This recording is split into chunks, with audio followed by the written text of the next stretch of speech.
Okie dokie. All right, guys. So we have our signal being sent to our hearing back. You can see that there.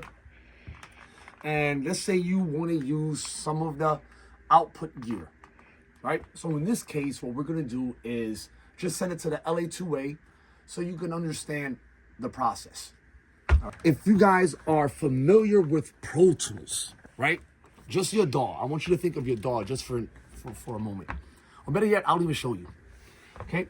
So on your DAWs, things like your compression, EQs, right? Where do they usually go? Inserts, right? I want you to remember this. Inserts, right? So these are our inserts. Okay.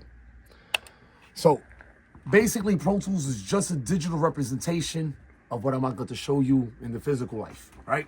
So our signal, our voice, hello, hello, hello, is in channel 3, okay? What we're gonna do is, out of that same channel 3 insert, we're gonna do a send. So that means now I'm taking my signal and I'm going to send it to the LA2A, and you can see it's labeled in. Remember what I told you in the beginning of the video? Out over ins. Okay. Now we're gonna take out of the LA2A and we're gonna go, excuse me, back to channel insert returns.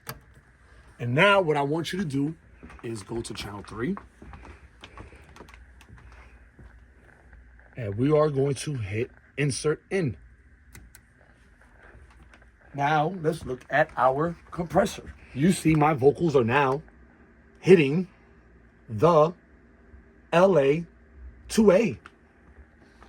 Super simple. Remember what I just said about the inserts on Pro Tools?